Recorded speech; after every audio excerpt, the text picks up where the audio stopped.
Morning, good afternoon, good evening. और आज हम शुरू करने वाले हैं हमारा अगला चैप्टर जिसका नाम है रजिस्ट्रेशन। और रजिस्ट्रेशन चैप्टर के अंदर हम ये मान के चलते हैं कि या तो एक थ्योरी का क्वेश्चन आ सकता है जो कि 5 नंबर का होगा, या फिर एक अपना केस स्टडी बन के आ सकती है जो 5 नंबर का होगा। तो 5 नंबर की वेटेज के लिए हम इस चैप्टर को करने वाले हैं। तो सबसे पहले जो है इस चैप्टर के अंदर 22 से लेकर 30 तक के सेक्शंस कवर होते हैं और हम एक एक करके सारे सेक्शंस की शुरुआत करते हैं। सबसे पहले जो हमारा 22 सेक्शन है वो ये बोलता है कि हमें किस किस बंदे को रजिस्ट्रेशन की रिक्वायरमेंट रहती है। तो रजिस्ट्रेशन की रिक्वायरमेंट हर उस बंदे को रहती है जिसकी टर्नओवर एक लिमिट से ऊपर होती है। अब बात आती है कि सर टर्नओवर में हम देखते क्या है। तो टर्नओवर में हम जो है एक वर्ड यूज करते हैं जिसका क्या नाम होता है, एग्रीगेट टर्नओवर। एग्रीगेट टर्नओवर का मतलब होता है पूरे इंडिया के अंदर जितनी ब्रांचेस हैं एक पैन नंबर के अंदर जो आती हैं उन सबके टर्नओवर को ऐड करना है। और इंटरस्टेट है, इंट्रास्टेट है, सबको ऐड करना है। गुड्स है, सर्विस है, सबको ऐड करना है। एग्जम्प्ट है, टैक्सेबल है, सबको ऐड करना है। इसके अलावा मान लेते हैं हरियाणा में एक ब्रांच है 15 लाख रुपए, दिल्ली में एक ब्रांच है 6 लाख रुपए, दोनों की एग्रीगेट टर्नओवर ऐड कर देंगे, कितना हो जाएगा 21 लाख रुपए। 21 लाख हो जाएगा तो 20 लाख से क्या हो गया ज्यादा। मान लो कुछ ना लिखा हो तो मान के चलते हैं कि भाई 20 लाख की लिमिट लगेगी। एक्सक्लूसिवली गुड्स लिखा होता है तो मान के चलते हैं 40 लाख की लिमिट लगेगी। अब यहाँ 20 लाख की लिमिट लगनी थी और इसने जो है क्या कहते हैं अपना कुछ नहीं लिख रखा। 20 लाख की लिमिट लगेगी तो 20 लाख से ऊपर हो गई है टर्नओवर, तो यहां पर क्या लग जाएगा, यहां पर इसको आरसी की रिक्वायरमेंट हो जाएगी। हर उस स्टेट में रिक्वायरमेंट हो जाएगी जिस भी स्टेट में से वो क्या करता होगा, जिस भी स्टेट में से वो क्या करता होगा, टैक्सेबल सप्लाई करता होगा। अब इस केस में कहां कहां से टैक्सेबल सप्लाई करता है, हरियाणा से और दिल्ली से। तो इसीलिए इसको दोनों जगह पर क्या लेना पड़ेगा, आरसी लेना पड़ेगा। इसके बाद आगे चलते हैं। अगला एग्जांपल है कि हमारा एक ऑफिस है, 10 लाख रुपए की सेल करते हैं और 12 लाख रुपए की नॉन टैक्सेबल सप्लाई करते हैं दिल्ली से। दिल्ली में हमारी दूसरी ब्रांच है वो या तो एग्जम्प्ट सेल करती है या फिर नॉन टैक्सेबल सप्लाई करती है। एग्रीगेट टर्नओवर की डेफिनेशन के अंदर हम दोनों को क्या करके चलते हैं, ऐड करके चलते हैं, तो 22 लाख हो जाएगी और आपको रजिस्ट्रेशन लेना पड़ जाएगा। लेकिन रजिस्ट्रेशन कहां से लेना पड़ेगा, उस स्टेट से जहां से आप क्या करते हो, टैक्सेबल सप्लाई।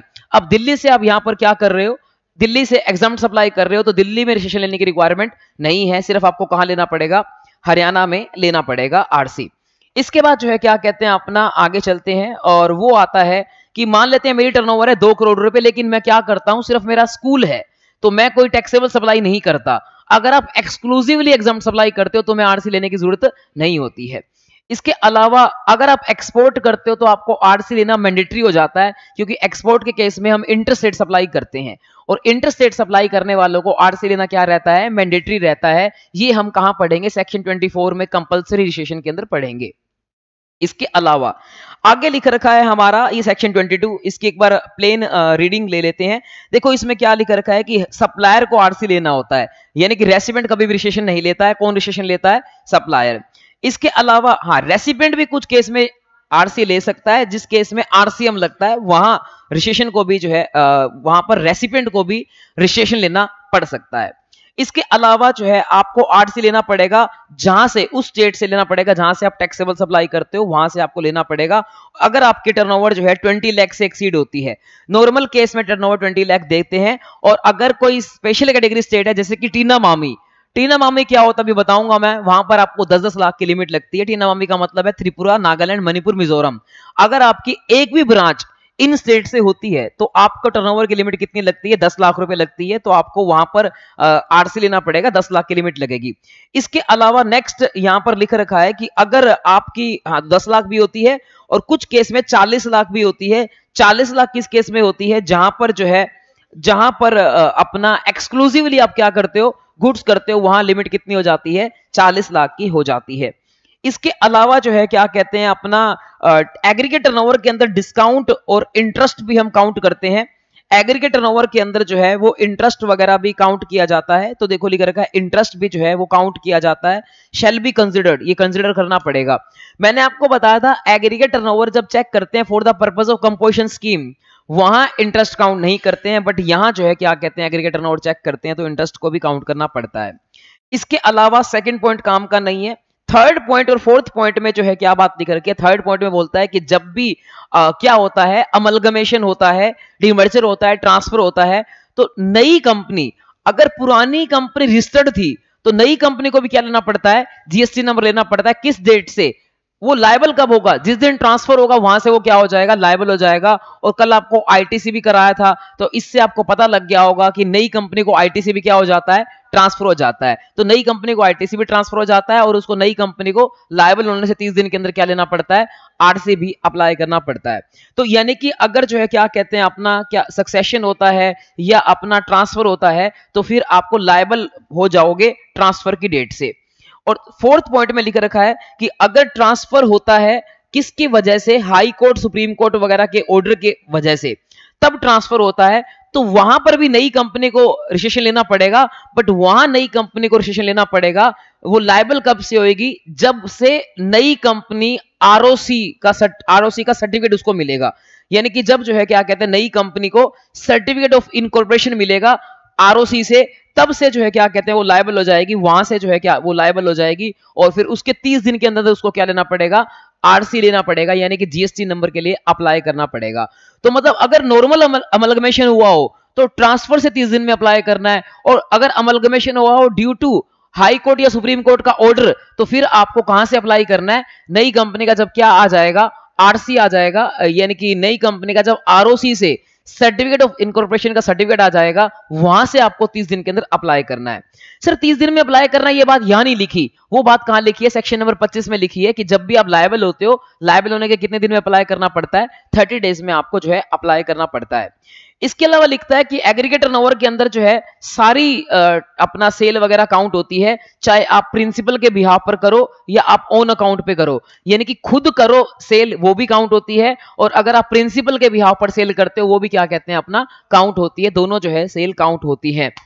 इसके अलावा भाई सेकंड इसका एक्सप्लेनेशन पढ़ने की कोई भी जरूरत नहीं है, काम का नहीं है। इसके अलावा देखो अब इसकी एक एग्जांपल देखते हैं। हरियाणा में 12 लाख की सेल है, नागालैंड में 5 लाख की सेल है, टोटल हो गई 17 लाख रुपए की सेल। आप बोलोगे 20 लाख से कम है, इसको अपना आरसी की रिक्वायरमेंट नहीं है, लेकिन क्योंकि टीनामामी में एक स्टेट आ गया है, एक इसकी ब्रांच टीनामामी में आ गई है, और इसीलिए इसकी टर्नओवर की लिमिट घटकर कितनी हो जाएगी? 10 लाख रुपए। तो इसलिए इसको जो है दोनों जगह आरसी लेना पड़ेगा, जहां से भी ये क्या कर रहा है? टैक्सेबल सप्लाई कर रहा है। इसके अलावा अगला एग्जांपल बोलता है कि अगर नागालैंड से सिर्फ ये क्या करता होगा? अगर नागालैंड से सिर्फ ये क्या करता होगा? ये सिर्फ और सिर्फ एग्जाम्प्ट सप्लाई करता होगा, तो फिर इसकी टर्नओवर की लिमिट घटकर 10 लाख नहीं होगी, क्योंकि लिमिट तभी घटती है जब क्या कहते हैं आप टैक्सेबल सप्लाई करते हो, तभी जो है लिमिट घटती है। इसके अलावा जो है फिर इसको नागालैंड से आरसी नहीं लेना पड़ेगा, इवन हरियाणा से भी नहीं लेना पड़ेगा, क्योंकि जो है इसकी दोनों की अपना टर्नओवर ऐड करके 23 लाख होती है। सॉरी 23 लाख नहीं होती, दोनों की टर्नओवर ऐड करके 12 और 5 17 लाख होती है, और वो जो है क्या कहते हैं अपना 12 और 5 17 लाख होती है, 20 लाख से कम है, कहीं भी आरसी नहीं चाहिए होगा। अगला एग्जाम्पल है कि अगर मान लो 18 लाख होता हरियाणा से, 5 लाख होता नागालैंड से, मिलाकर हो जाती 23 लाख, और नागालैंड से क्या कर रहे हैं? एग्जाम सप्लाई कर रहे हैं, तो उसको सिर्फ आरसी कहां लेना पड़ेगा? हरियाणा में लेना पड़ेगा, क्योंकि नागालैंड से आप क्या कर रहे हो? एग्जाम सप्लाई, वहां पर आरसी लेने की जरूरत नहीं है। अब हरियाणा में से लेना पड़ेगा क्योंकि यहां लिमिट लगेगी 20 लाख रुपए की। अगर ये एक्सक्लूसिवली गुड्स बेचता होगा तो लिमिट लग जाएगी 40 लाख रुपए की। इसके अलावा जो है क्या कहते हैं अपना आगे आते हैं, स्टेट वाइज लिमिट बता रखी है मैंने। त्रिपुरा, नागालैंड, मणिपुर, मिजोरम, अगर यहां ब्रांच है तो आपकी लिमिट होती है 10 लाख गुड्स के लिए, 10 लाख सर्विस के लिए, चाहे गुड्स बेचो या सर्विस, 10 लाख की लिमिट लगती है। मूसा पीटी यानी कि सिक्किम, उत्तराखंड, मेघालय, अरुणाचल प्रदेश और तेलंगाना, मतलब मूसा पीटी एम से मेघालय, यू से उत्तराखंड, एस से सिक्किम, ए से अरुणाचल प्रदेश, और पी से पुडुचेरी और टी से तेलंगाना। तो मूसा पीटी के केस में अगर आप क्या कहते हैं सेल करते हो तो वहां 20-20 लाख की लिमिट लगती है। अगर आपकी एक भी ब्रांच इन स्टेट्स में है तो लिमिट कितनी लगती है? 20-20 लाख की for the goods as well as services. But बाकी स्टेट्स के लिए जो है गुड्स की लिमिट लगती है 40 लाख और बाकियों की लगती है 20 लाख रुपए। इसके अलावा एक यहां पर नया नोट ऐड हुआ है, वो ये बोलता है कि आपको आरसी वहां से लेना होता है जहां से आप क्या करते हो? टैक्सेबल सप्लाई करते हो। आपको आरसी वहां से लेना होता है जहां से आप टैक्सेबल सप्लाई करते हो, ना कि उस स्टेट में लेना होता है जहां आपका कस्टमर है। यानी कि जहां पर सप्लाई करते हो वहां नहीं लेना, जहां से सप्लाई करते हो वहां लेना है। वो भी आपको परमानेंट एस्टैब्लिशमेंट का आरसी लेना होता है। अगर आपका फिक्स प्लेस ऑफ बिजनेस है तभी लेना पड़ता है। अगर टेम्परेरी जाकर कर रहे हो तो सीटीपी का रजिस्ट्रेशन लेना पड़ेगा। परमानेंट अगर आपका कोई ब्रांच है उसी स्टेट में आपको क्या लेना पड़ता है? आरसी लेना पड़ता है। इसके अलावा जो है फिर आगे आते हैं कि 40 लाख की लिमिट नहीं लगती। इसकी कुछ कंडीशंस हैं कि अगर आप गुड्स बेच रहे हो, एक्सक्लूसिवली गुड्स बेच रहे हो, तो मैंने आपको बोला था कितनी लिमिट लगती है, 40 लाख की। अब कहां 40 लाख की लिमिट नहीं लगेगी? तो ये 4 जगह है जहां पर 40 लाख की लिमिट नहीं लगेगी, चाहे आप एक्सक्लूसिवली गुड्स क्यों ना बेच दो। तो ये भी थ्योरी का क्वेश्चन आ सकता है कि 40 लाख की लिमिट लगवाने के लिए आपको जो है कौन कौन सी कंडीशन फुलफिल करनी पड़ेगी। कंडीशन नंबर 1 है कि आपको वॉलंटरी रजिस्ट्रेशन नहीं लेना है। ऑब्वियस ही बात है, वॉलंटरी रजिस्ट्रेशन ले लोगे तो 10 लाख की लिमिट भी नहीं लगेगी, 20 की भी नहीं लगेगी, फिर तो लिमिट लगेगी ही नहीं। तो वॉलंटरी रजिस्ट्रेशन आपको नहीं लेना है। दूसरा, कंपल्सरी रजिस्ट्रेशन आपको लेना नहीं है, उसमें भी नहीं आना चाहिए आप, कि मतलब आप हो सकता है सेक्शन 24 में भी आप कवर ना हो। अगर आप सेक्शन 24 में कवर नहीं होते हो तब आप 40 लाख की लिमिट में आ सकते हो। तो मतलब क्या है, ना तो आपको वॉलंटरी सेशन में जाना है, ना ही आपको कंपल्सरी सेशन में फंसना है, और ना ही आपको बेचना है आइसक्रीम, ना ही आपको बेचना है। तो मतलब आपको ना तो इसमें जाना है, ना इसमें जाना है, ना ही आपको बेचना है आइसक्रीम, पान मसाला, टोबैको, ब्रिक्स, टाइल्स। यहां पर ये लोग आते हैं 1 2 3 4 5 लोग आते हैं। एरेटेड वाटर यहां पर नहीं आता। कंपोजिशन स्कीम में एरेटेड वाटर भी आता था, यहां जो है एरेटेड वाटर नहीं आता, बाकी सब आते हैं, यानी कि आइसक्रीम, पान मसाला, टोबैको, ब्रिक्स और टाइल्स। तो अगर आप जो है क्या कहते हैं, इसका सप्लाई, एक यहां ये भी फर्क है, वहां पर मैन्युफैक्चरिंग था कंपोजिशन स्कीम में, यहां सप्लाई वर्ड यूज किया हुआ है। तो सप्लाई ऑफ दीज आइटम्स करते हो तो भी आपको 40 लाख की लिमिट नहीं मिलेगी, 20 लाख की लिमिट मिलेगी। ऑल्दो ये गुड्स है, फिर भी आपको 40 लाख की लिमिट नहीं मिलेगी। इसके अलावा मूसा पीटी या टीना मामी से बेचते हो तो भी आपको 40 लाख की लिमिट नहीं मिलेगी, क्योंकि उन स्टेट्स की लिमिट जो है वो कम है। आगे चलते हैं। इसके अलावा नेक्स्ट अब आता है कि भाई इंटरेस्ट को ऐड करना ही नहीं करना। अगर इंटरेस्ट कौन सा है, डिलेड कंसिडरेशन वाला, वो ऑलरेडी किसका पार्ट माना जाता है, वैल्यू सप्लाई का पार्ट माना जाता है, वो तो ऐड हो ही जाएगा। लेकिन अगर इंटरेस्ट कौन सा है जो कि एग्जम्प्ट होता है, तो वो क्या कहते हैं, अपना वैल्यू सब इसमें ऐड नहीं होगा। और नहीं, एग्रीगेट टर्नओवर में कंपोजिशन की स्कीम के पर्पस के लिए ऐड नहीं होता है, लेकिन रजिस्ट्रेशन के पर्पस के लिए ऐड होता है। तो यहां लिख रखा है कि भाई आपको रजिस्ट्रेशन चेक करने के लिए ऐड करना पड़ेगा।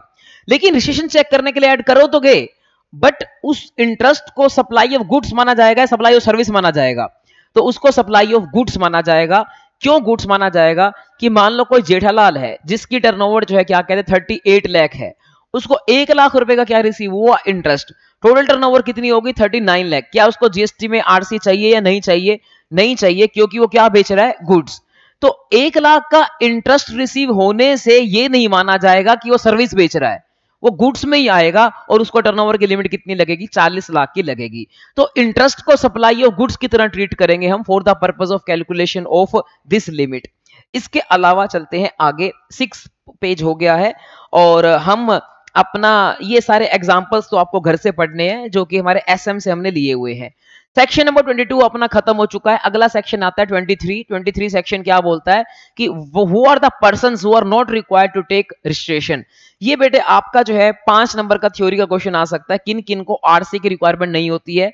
नंबर 1, जो बंदा एक्सक्लूसिवली एंगेज होता है अपना नॉन टैक्सेबल या नॉट लेविएबल या होली एग्जम्प्ट सप्लाई के अंदर, तो उसको आरसी की रिक्वायरमेंट नहीं होती है। मान लेते हैं मेरे पूरे इंडिया में ठेके हैं दारू के और कोई काम नहीं करता, तो भी जो है क्या कहते हैं मेरे को आरसी की रिक्वायरमेंट नहीं होगी, क्योंकि वहां पर वैट लगेगा।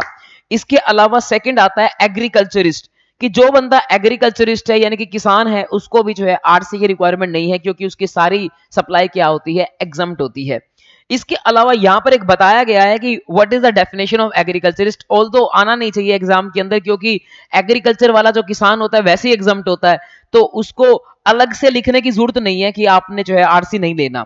तो भाई एग्रीकल्चरिस्ट कौन होता है? ऐसा इंडिविजुअली एचयूएफ होता है, मतलब कंपनी जो है एग्रीकल्चर की डेफिनेशन में नहीं आ सकती, एग्रीकल्चरिस्ट की डेफिनेशन में। ऑल्दो अगर कंपनी की सारी सेल किसकी होती है, एग्रीकल्चर प्रोड्यूस की होती है, उसकी एग्जम्प्ट मानी जाएगी और उसको भी आरसी की रिक्वायरमेंट नहीं होगी। तो ये एग्रीकल्चरिस्ट की डेफिनेशन किसी काम की नहीं है, बस एक बार पढ़ लेना कि इंडिविजुअल एचयूएफ हो जो अपना खुद की लेबर या अपना फैमिली की लेबर लगाकर खेत से कुछ उगाए, उसको एग्रीकल्चरिस्ट बोलते हैं। बट इससे कोई फर्क नहीं पड़ता, क्योंकि चाहे आप कंपनी भी हो तब भी अगर आपकी आउटपुट के ऊपर क्या नहीं लगता, अगर आपकी आउटपुट के ऊपर टैक्स नहीं लगता, अगर आप सारी के सारी क्या बेच रहे हो, एग्जम्प्ट सप्लाई बेच रहे हो, आप गेहूं उगाकर बेच रहे हो, तो आपकी टैक्स नहीं लगता, क्योंकि आप एग्रीकल्चर एक्टिविटीज कर रहे हो, तो इसलिए आपको रजिस्ट्रेशन की रिक्वायरमेंट नहीं रहेगी। इसके अलावा अगर आपकी सारी की सारी सेल, जैसे एडवोकेट है, एडवोकेट की सारी आउटपुट के ऊपर क्या लगता है, आरसीएम, जिसका टैक्स कौन पे करता है, रेसिपिएंट। तो इसीलिए जो है एडवोकेट को भी अपना जो है क्या नहीं लेना, आरसी लेने की रिक्वायरमेंट नहीं रहेगी। अगर वो इंटरेस्ट रेट सप्लाई करता है तो भी उसको आरसी लेने की रिक्वायरमेंट नहीं रहती है। अगर आप इंटरेस्ट रेट सप्लाई करते हो, हाँ इंटरेस्ट रेट सप्लाई करते हो गुड्स की, तो कंपलसरी आपको क्या लेना पड़ता है, आरसी। लेकिन इंटरेस्ट रेट सप्लाई करते हो किसकी, सर्विसेज की, तो 20 लाख रुपए तक आपको छूट मिल जाती है, आपको जो है रजिस्ट्रेशन नहीं लेना पड़ता। हाँ, टीना मामी के केस में आपको 10 लाख की लिमिट लगती है। अब आगे आता है इंटरसेट सप्लाई करते हो गुड्स की, तो आरसी लेना क्या होता है, कंपलसरी। बट इंटरसेट सप्लाई करते हो हैंडीक्राफ्ट गुड्स की, तो आपको 20 लाख की जो है लिमिट मिल जाती है। टीना मामी में लिमिट 10 लाख की मिलेगी। और कुछ और जो बाकी स्टेट्स हैं वहां 40 लाख की लिमिट भी मिल सकती है, क्योंकि गुड्स के केस में काफी सारे स्टेट्स में कितनी लिमिट मिलती है, 40 लाख की। तो आप इंटरसेट सप्लाई करते हो तो वहां पर आपको जो है 20 लाख तक आपको आरसी लेने की जरूरत नहीं है।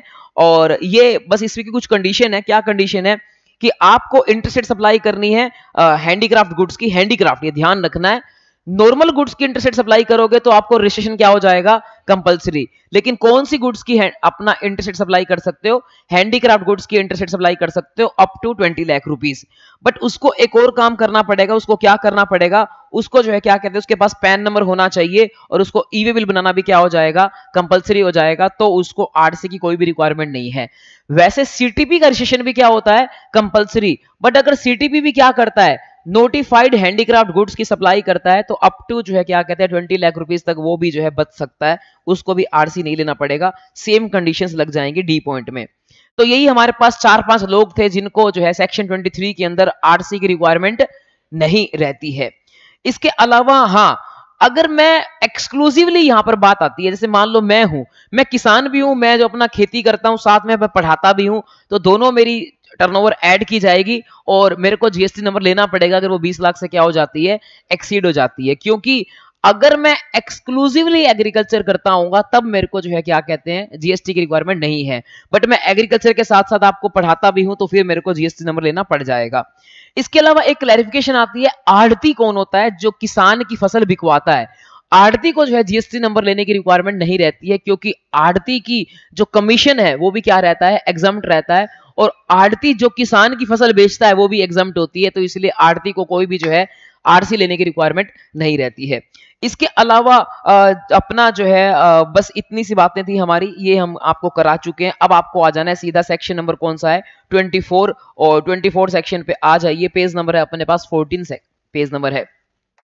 24 सेक्शन बोलता है हमें कि भाई आरसी किस किस को लेना कंपलसरी है। 5 नंबर का अगेन थ्योरी का क्वेश्चन आ सकता है, किस किस को आरसी लेना कंपलसरी है, 5 नंबर का आ सकता है। कौन सा क्वेश्चन, थ्योरी का क्वेश्चन।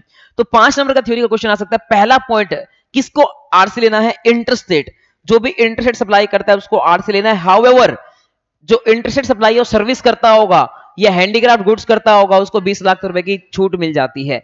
सीटीपी को जो है क्या कहते हैं, रजिस्ट्रेशन लेना कंपलसरी होता है। हाउएवर अगर वो interstate supply of notified goods करता होगा, हैंडीक्राफ्ट गुड्स करता होगा, तो उसको आरसी की रिक्वायरमेंट नहीं रहती है, up to 20 lakh rupees limit.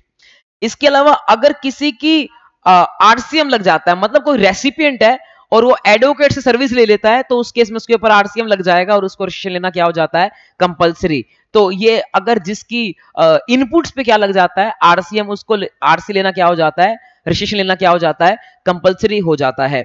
इसके बाद एनआरटीपी को भी आरसी लेना क्या होता है, कंपलसरी होता है। एनआरटीपी क्या होता है अभी थोड़ी देर में हम सीखेंगे। इसके अलावा ईसीओ के केस में थोड़ी सी अमेंडमेंट्स हैं, तो इसको जो है क्या कहते हैं मैं अलग से कराऊंगा। और ईसीओ के बाद बाकी चलते हैं। पहले टीडीएस डिडक्टर, जो भी पर्सन क्या होता है रिक्वायर्ड टू डिडक्ट टीडीएस, जो भी पर्सन को क्या करना होता है, टीडीएस काटना होता है, उसको क्या देना पड़ता है, आरसी लेना क्या हो जाता है, मैंडेटरी हो जाता है। इसके अलावा बाकी कौन है, बाकी जो है क्या कहते हैं अपना इसके अलावा आता है एजेंट। अगर कोई ओन इनवॉइस बनाता है, ऐसा एजेंट है जो ओन इनवॉइस बनाता है, उसके केस में भी उसको आरसी लेना क्या है, मैंडेटरी है, क्योंकि उसको खुद जीएसटी पे करना पड़ेगा। इसके अलावा इनपुट सर्विस डिस्ट्रीब्यूटर को भी मैंडेटरी होता है, अपने सिलेबस में नहीं है। ओआईडीएआर वाला भी मैंडेटरी होता है, सिलेबस में नहीं है। 9(5) वाले जो भी ईसीओ हैं जो 9(5) में कवर्ड होते हैं, उनको आरसी लेना क्या हो जाता है, मैंडेटरी हो जाता है। बेसिकली सर्विसेज वाले ईसीओ कवर्ड होते हैं। तो ये लोग हो गए जिनको जो है क्या कहते हैं आरसी लेना क्या हो जाता है, मैंडेटरी हो जाता है। अब ईसीओ के केस में मैंने एक आपको डायग्राम बनवाया था, जो कि आई थिंक अमेंडमेंट चैप्टर में बनवाया था। वो डायग्राम क्या था, वो ये था कि भाई आप ईसीओ के थ्रू गुड सप्लाई करते हो। मैं यहां पर डिटेल में तो नहीं बनवा पाऊंगा, आप प्लीज अमेंडमेंट चैप्टर देखिए, मैंने ये बताया होगा, एक बार आप डायग्राम खोल लीजिए। ईसीओ के थ्रू अगर आप गुड सप्लाई करते हो और अपना जो है हम लिखते थे यहां पर supplier supplying through eco, supplying through eco. अगर आप ईसीओ के थ्रू गुड सप्लाई करते हो तो दो बातें होंगी, या तो सप्लाई करोगे गुड्स या सप्लाई करोगे सर्विसेज। सर्विसेज सप्लाई करोगे तो यहां पर दो बातें बनवाई होंगी मैंने, या तो बनवाया होगा क्या यहां पर कि आप 9(5) में कवर्ड होगे, और दूसरा आप जो है 9(5) में कवर्ड नहीं होगे अदर्स। तो 9(5) में जो कवर्ड होगा उस केस में तो किसको रजिस्ट्रेशन लेना पड़ेगा, ईसीओ को लेना पड़ेगा, ईसीओ को रजिस्ट्रेशन लेना पड़ेगा। यहां पर सप्लायर को जो है क्या कहते हैं अपना आरसी लेने की जरूरत नहीं है, ईसीओ को आरसी लेना कंपलसरी हो जाएगा। इसके अलावा अदर्स में अगर आप आते होगे तो यहां दो बातें थी कि अगर आपके टर्नओवर जो है क्या कहते हैं अप टू 20 लाख रुपीस है या 10 लाख रुपीस है तो आपको आरसी की कोई रिक्वायरमेंट नहीं है, नो आरसी। और अगर आपके टर्नओवर जो है क्या कहते हैं ज्यादा है इस लिमिट से 10 लाख या 20 लाख से, तो आपको क्या कहते हैं आरसी लेने की क्या कहते हैं रिक्वायरमेंट हो जाएगी। ये आपको मैंने चार्ट बनवाया था जो आप लोगों के पास मौजूद नहीं है, बड़ी शर्म की बात है। गुड्स के केस में हमने यहां पर बातें बताई थी कि इंटरस्टेट होगा और इंट्रास्टेट होगा, मतलब याद तुम्हारे को होना चाहिए, या चार्ट मेरे को याद करना पड़ता है। इंटरस्टेट होगा, इंट्रास्टेट होगा। अगर क्या कहते हैं यहां पे गवर्नमेंट ने कहा अगर आप इंट्रास्टेट सप्लाई करते होगे, अगर आप इंट्रास्टेट सप्लाई करते होगे तो यहां दो बातें होंगी। अगर आपकी एग्रीगेट टर्नओवर जो है अप टू 10 लाख या 20 लाख या 40 लाख होगी, ये 10, 20, 40 का मतलब क्या है, 10 लाख टीनावामी के केस में, 20 लाख मूसा पेटी और बाकी के केस में 40 लाख, तो आपको नो आरसी रिक्वायर्ड। पहले अमेंडमेंट यही है, पहले क्या होता था हमेशा आरसी कंपलसरी होता था, जो भी किसके थ्रू बेचता है ईसीओ। अब यहां छूट दी गई है, सर्विसेज वालों को भी छूट दी गई है। सर्विस वाला भी क्या कहते हैं अगर 9(5) में कवर्ड नहीं है अदर्स में आता है तो अप टू 20 लाख रुपीस तक उसको आरसी की रिक्वायरमेंट नहीं है। और गुड्स वाले के केस में भी क्या है, गुड्स वाले के केस में भी यही है कि अगर उसकी टर्नओवर की लिमिट कितनी है अप टू जो है अपना इंटरस्टेट करता है और टर्नओवर की लिमिट के अंदर आता है तो उस केस में आरसी की रिक्वायरमेंट नहीं है। और अगर टर्नओवर जो है क्या कहते हैं ज्यादा हो जाती है तो फिर आरसी की रिक्वायरमेंट हो जाएगी। इंटरस्टेट के केस में तो हमेशा जो है आरसी की रिक्वायरमेंट रहेगी, इंटरस्टेट के केस में तो हमेशा आरसी की रिक्वायरमेंट रहेगी। तो ये था आपका कंप्लीट चार्ट जो आप दोबारा देख सकते हो। गुड्स के केस में इंट्रा करते होगे तो लिमिट तक आप बच जाओगे और लिमिट से ऊपर आरसी की रिक्वायरमेंट रहेगी, इंटर करते होगे तो हमेशा आरसी की रिक्वायरमेंट रहेगी। सर्विसेज के केस में 9(5) में करते होगे तो आरसी की रिक्वायरमेंट नहीं है, 9(5) से बाहर आते हो तो उस केस में जो है क्या कहते हैं अगर आपके टर्नओवर तक लिमिट तक है तो फिर आरसी की रिक्वायरमेंट नहीं है, उससे ऊपर है तो आरसी की रिक्वायरमेंट हो जाती है। अब यहां कुछ कंडीशंस भी थी, कहां पे कंडीशंस थी, ये आपको कंडीशंस थी अपना कहां पर कि अगर आपकी एग्रीगेट टर्नओवर क्या है, अगर आपकी ये यहां पर कि अगर आप इंटरस्टेट करते हो गुड्स करते हो और आपके एग्रीगेट टर्नओवर लिमिट तक है तो आपको आरसी की रिक्वायरमेंट नहीं है। बट यहाँ एक अपना एक वो था, एक कंडीशंस आई थी जो अपना अमेंडमेंट वाले अपना पेजेस में मैंने आपको अटैच करके दी हुई है। अमेंडमेंट के पेजेस आपको जो है मिल जाएंगे, अटैच करके दिए हुए हैं, जो कि जिसके अंदर हमने यहां पर क्या पढ़ा था, हमने यहां पढ़ा था एक बार, ये तो मैं आपको सेक्शन 25 में कराऊंगा पहली ये वाली अमेंडमेंट। तो इसके अलावा यहां पर अपना ये जो है कंडीशंस ये आपको मिलेंगी आईसीआई की जो अमेंडमेंट बुकलेट है उसके अंदर, आई थिंक ये लास्ट पेज पे है, ये रहा 26 पेज इस पे है। तो यहां पर क्या क्या कंडीशंस थी कि कंडीशन है कि एक तो इंटरस्टेट नहीं कर सकता, दूसरा मोर देन 1 स्टेट में नहीं बेच सकता, वो एक ही बात हो गई, तीसरा पैन नंबर होना उसके पास क्या है कंपलसरी है। ये किसकी बात हो रही है, जो सप्लायर ईसीओ के थ्रू सप्लाई कर रहा है इंट्रास्टेट, उसको आरसी लेने की रिक्वायरमेंट नहीं है अगर उसकी टर्नओवर क्या है अप टू लिमिट तक है। तो उस केस में जो है ये सारी कंडीशंस हैं जो उसको फॉलो करनी पड़ेंगी। अगली कंडीशन क्या है कि उसको जो है एक पहले अप्लाई करना पड़ेगा कॉमन पोर्टल पे यानी कि जीएसटी पोर्टल पे अपने पैन नंबर के साथ एड्रेस के साथ, और बताना पड़ेगा किस स्टेट में वो बेचना चाहता है। ऑब्वियस सी बात है इंटरस्टेट बेच पाएगा, इंटरस्टेट बेचेगा तो क्या हो जाएगा आरसी लेना उसके ऊपर क्या हो जाएगा मैंडेटरी हो जाएगा। इसके अलावा क्या कहते हैं उसको एक एनरोलमेंट नंबर भी जो है क्या कहते हैं अपना उसको गारंटीड एनरोलमेंट नंबर, उसको एनरोलमेंट नंबर मिल जाएगा। कौन एनरोलमेंट नंबर कौन देगा, हमारी जो वेबसाइट है जीएसटी पोर्टल है वो एक उसको क्या देगा एनरोलमेंट नंबर देगा। ये एनरोलमेंट नंबर उसको किसको देना पड़ेगा, ईसीओ को देना पड़ेगा, ईसीओ को ये नंबर देना पड़ेगा तभी जाके वो सप्लाई कर सकता है, बिना उसके सप्लाई नहीं कर सकता। ईसीओ इंश्योर करेगा कि उसके गुड्स इंट्रास्टेट ही बेचे जाएं, इंटरस्टेट ना बेचे जाएं। इसके अलावा उसको मोर देन 1 जो है अपना एनरोलमेंट नंबर नहीं दिया जा सकता। और जब उसका आरसी आ जाएगा फ्यूचर में उसकी टर्नओवर 20 लाख से ऊपर हो जाएगी या 40 लाख से ऊपर हो जाएगी तो उसका आरसी आ जाएगा और फिर उसका एनरोलमेंट नंबर हट जाएगा। ऐसा हमने जो है बताया था आपको। तो ये कंडीशंस हैं, फुलफिल करनी पड़ेंगी तो आपको आरसी की रिक्वायरमेंट नहीं रहेगी। वापस आते हैं, अपना चैप्टर चल रहा था 24 सेक्शन आपका हो चुका है, जो कि अपना आई थिंक है पेज नंबर 15 पे था क्या, तो 14 पे था, तो ये हमारा हो चुका है अपना ये। उसके बाद आते हैं अगला जो अपना टॉपिक है 15th पेज पे आ जाइए, जो कि है हमारा सेक्शन नंबर 25, जिसके अंदर आपको करना है कि आप कंपल्सरी आपको प्रोसेस क्या है, आरसी लेने की प्रोसेस क्या है। तो पहला आपका सबसेक्शन बोलता है कि आरसी लेने के लिए लायबल कब हो जाओगे, तो 30 डेज के अंदर आप लायबल हो जाते हो आरसी लेने के लिए, ये आपका पहला सबसेक्शन बोलता है। इसके अंदर बोलता है कि सीटीपी और एनआरटीपी के केस में, सीटीपी और एनआरटीपी के केस में आरसी कब लेना है, सीटीपी और एनआरटीपी के केस में आपको आरसी लेना है from the date when you become liable, नहीं, जब आप बिजनेस शुरू करते हो उससे 5 दिन पहले के लिए आपको जो है एडवांस में आरसी के लिए अप्लाई करना पड़ेगा। इसके अलावा यहां पर जो इसका सेकंड प्रोवाइजो है वो बोलता है कि अगर आपकी एक यूनिट कहां पर है, नॉर्मल एरिया में, डीटीए एरिया में, और दूसरी यूनिट कहां पर है, एसईजेड के अंदर, तो दोनों का आपको रजिस्ट्रेशन क्या लेना पड़ेगा, सेपरेट लेना पड़ेगा। ऑल्दो चाहे दोनों यूनिट सेम स्टेट में हो, फिर भी अगर एसईजेड यूनिट है तो उसका रजिस्ट्रेशन क्या लेना पड़ता है, सेपरेट लेना पड़ता है।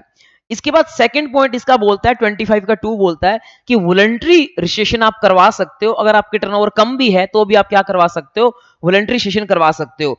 इसके अलावा इसके ये यहां पर ये भी बोलता है कि भाई वो तो 3 बोलता है कि आप वॉलंटरी रजिस्ट्रेशन करा सकते हो। 2 क्या बोलता है, 2 ये बोलता है कि अगर आप जो है एक स्टेट में आपकी 2 ब्रांच हैं तो दोनों का चाहो तो क्या कर सकते हो, सिंगल आर से ले सकते हो, चाहो तो दोनों का आर से क्या ले सकते हो, अलग ले सकते हो। तो ये बोलता है 25 का 2। 25 का 3 बोलता है कि अगर आपकी टर्नओवर 20 लाख से कम है, 10 लाख से कम है, 40 लाख से कम है, फिर भी आप क्या लेना चाहते हो, आरसी लेना चाहते हो, तो आप आरसी ले सकते हो, हम आपको मना नहीं करेंगे। इसके अलावा 25 का जो 4 है और 5 है, ये डीडीपी के केस में आपको करवा चुका हूं, तो यहां आपको नहीं कराऊंगा। इसके बाद आता है 25 का 6, जो बोलता है कि अपना आपको आरसी लेने के लिए कौन कौन से नंबर्स की रिक्वायरमेंट होती है। आरसी लेने के लिए आपको पैन नंबर चाहिए होता है, ठीक है, लेकिन जो बंदा आरसी ले रहा है for the purpose of deduction of TDS, उसको जो है पैन नंबर की जगह क्या चाहिए होता है, टैन नंबर चाहिए होता है। एमसीक्यू बन सकता है, टैन नंबर चाहिए होता है। तीसरा, वो पर्सन जो है क्या कहते हैं अपना एनआरटीपी है या फॉरेन वाला बंदा है, उसको जो है पासपोर्ट वगैरह से जो है रजिस्ट्रेशन उसका हो जाता है। तो ये हमने बातें बताई। इसके अलावा एक इसमें अमेंडमेंट भी आई है, ऑनलाइन मनी गेमिंग वाला पर्सन अगर वो भी बाहर का पर्सन है तो उसका भी पासवर्ड वगैरह चल जाएगा, उसको पैन नंबर की रिक्वायरमेंट नहीं रहेगी। ठीक है, आगे चलते हैं। 6A जो है हमारा प्रोविजन, ये बोलता है आधार नंबर के बारे में कि आधार नंबर जो है किस किस को रखना जरूरी है, आधार नंबर किस किस को देना जरूरी है। तो ये बोलता है कि एवरी रजिस्टर्ड पर्सन, जो भी पर्सन ऑलरेडी जीएसटी में क्या है, रजिस्टर्ड है, उसको आधार नंबर देना, कोट करना जरूरी है। उसको पोर्टल पे जाकर आधार नंबर लिंक कराना पड़ेगा, अपडेट करना पड़ेगा, और तभी जो है कि अगर उसके पास आधार नंबर नहीं है तो हम ऑल्टरनेटिव तरीका बताएंगे। वो ऑल्टरनेटिव तरीका आगे बताया हुआ है, वो आपको आगे जब मेरी बुक में आएगा मैं पढ़ा दूंगा। इसके अलावा जो है क्या कहते हैं, अगर उसने आधार नंबर नहीं दिया तो उसका जो रजिस्ट्रेशन है वो क्या हो जाएगा, इनवैलिड। बट अभी प्रैक्टिकली इनवैलिड नहीं हो रहा। अभी प्रैक्टिकली क्या है, अगर आप आधार नंबर नहीं दोगे तो हम आपको 2-3 चीजें नहीं करने देंगे, रिवोकेशन की एप्लीकेशन फाइल नहीं करने देंगे, रिफंड नहीं देने देंगे, वगैरह वगैरह, वो भी आगे अभी आपको पढ़ा दूंगा। इसके बाद 6B आता है। 6B में क्या है, 6B के अंदर ये है कि जो बंदे अब नया रजिस्ट्रेशन लेना चाहते हैं वो बंदों को भी आधार नंबर देना क्या है, कंपलसरी।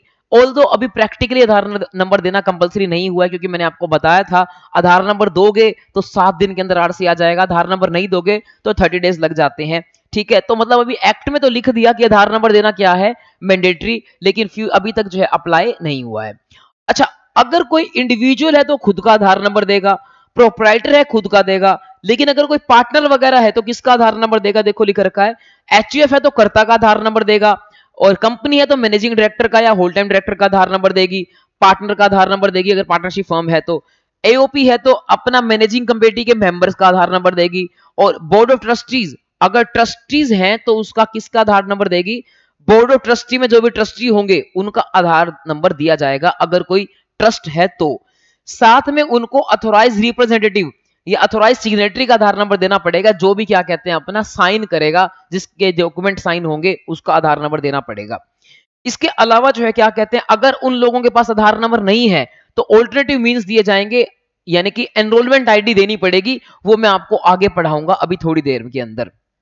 इसके अलावा आगे लिख रखा है कि अगर जो है क्या कहते हैं अपना आप 7th पॉइंट में आता है, 7th पॉइंट में एनआरटीपी को जो है पासपोर्ट वगैरह चलता है, मैंने आपको कराई दिया। 8th पॉइंट आता है सीयू मोटर रजिस्ट्रेशन।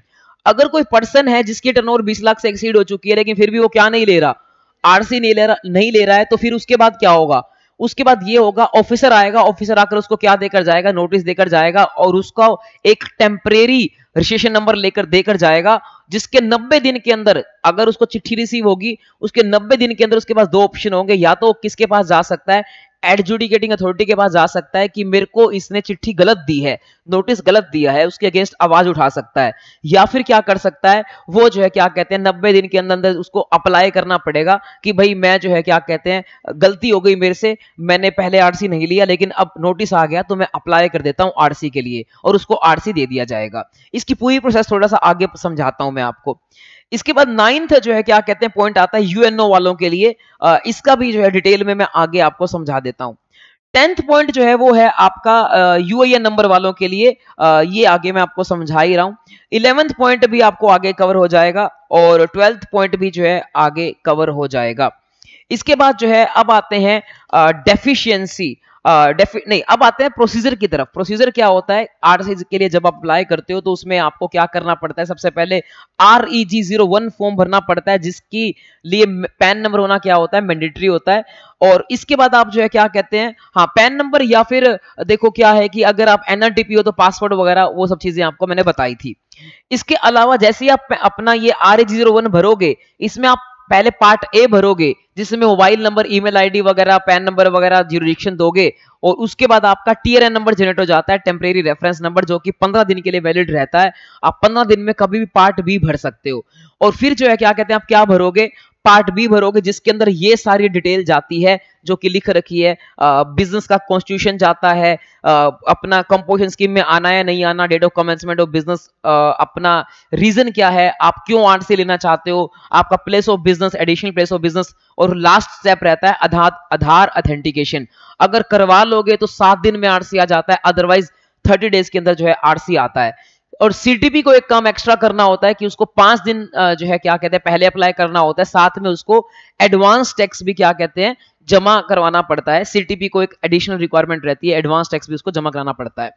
इसके अलावा जैसे आप पार्ट ए भर लेते हो तो किसके ऊपर आते हो, पार्ट बी की तरफ, और वो भरने के बाद आधार ऑथेंटिकेशन या तो करा लोगे या नहीं कराओगे।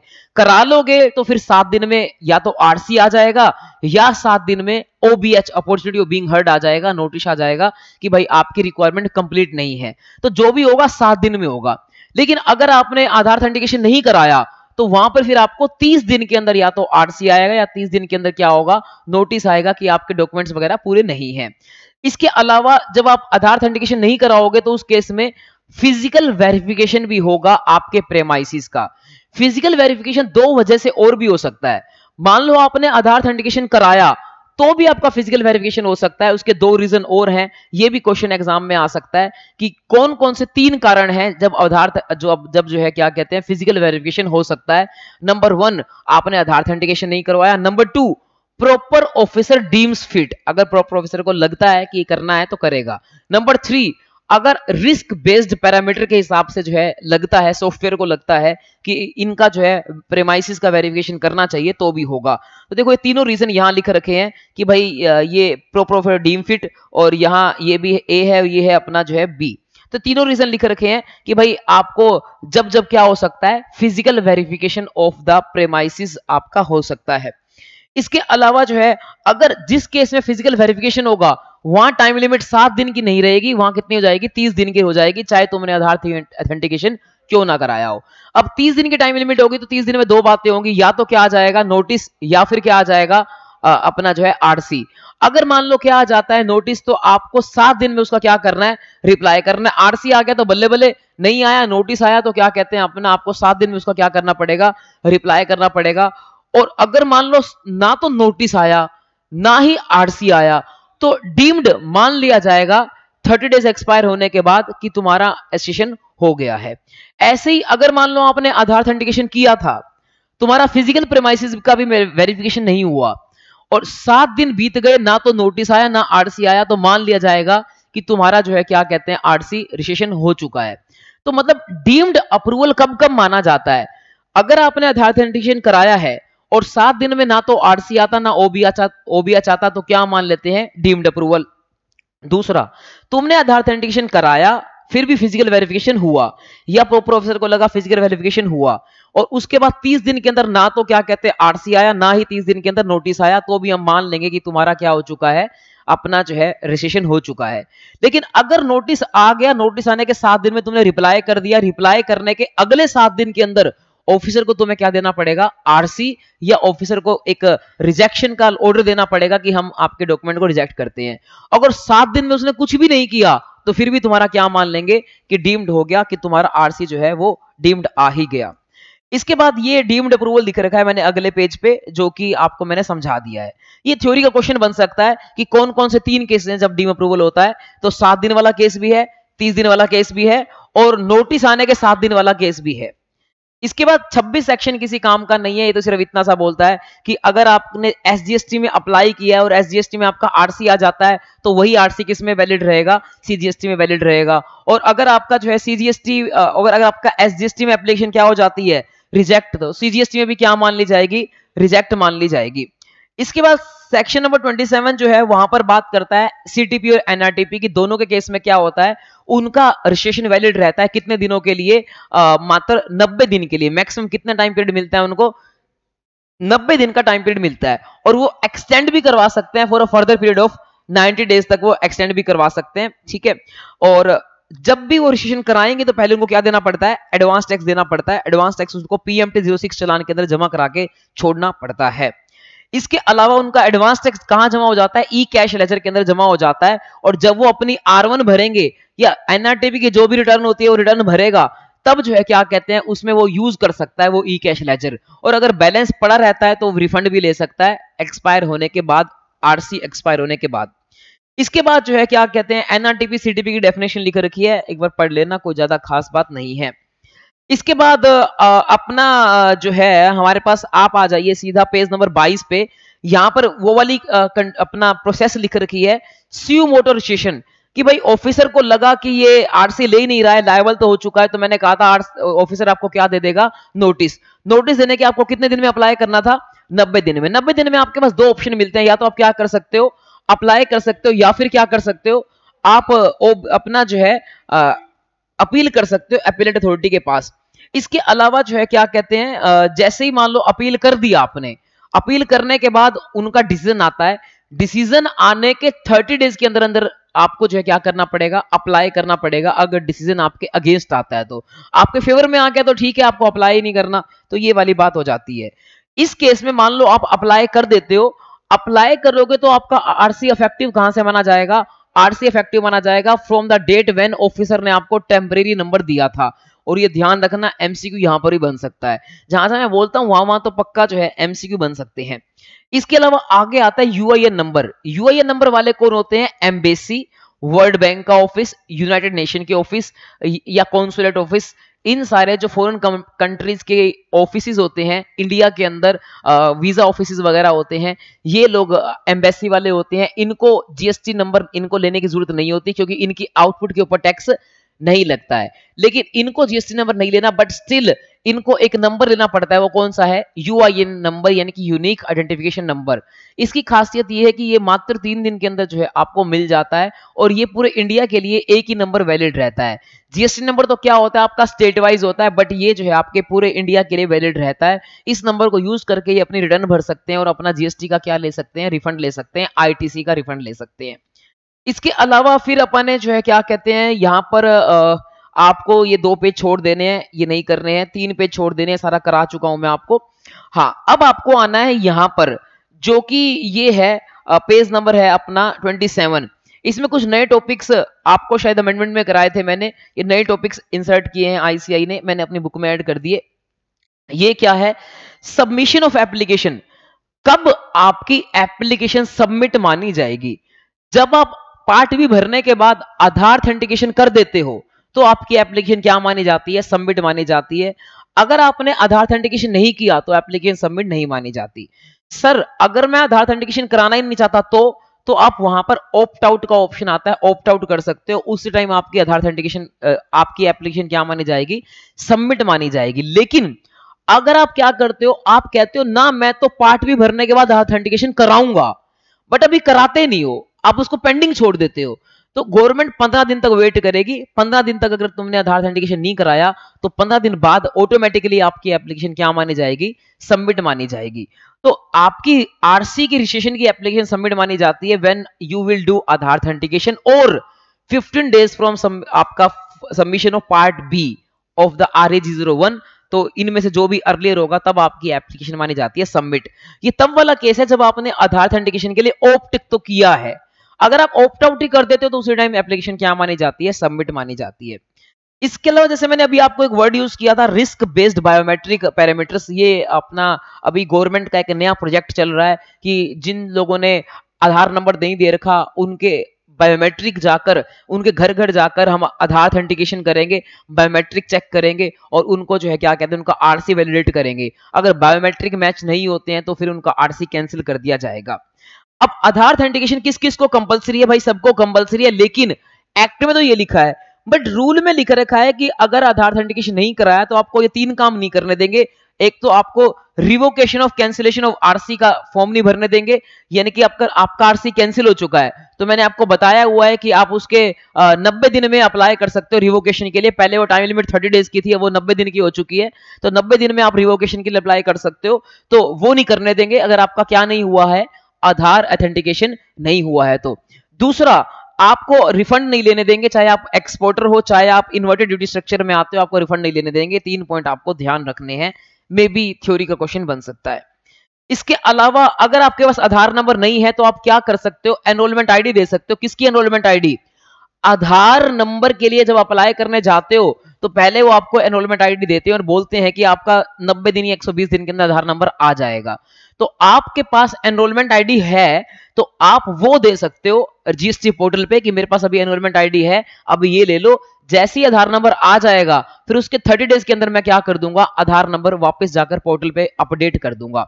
इसके अलावा एनरोलमेंट आईडी के साथ साथ आपको कुछ और चीज देनी पड़ेगी। वो क्या है? 4 चीजों में से एक चीज देनी पड़ेगी। वो क्या है? वो ये है, फोटोग्राफ, बैंक पासबुक देनी पड़ेगी या फिर वोटर आईडी कार्ड देना पड़ेगा, पासपोर्ट देना पड़ेगा या डीएल देना पड़ेगा। इन चारों में से एक डॉक्यूमेंट देना पड़ेगा। साथ में आपको क्या देना पड़ेगा?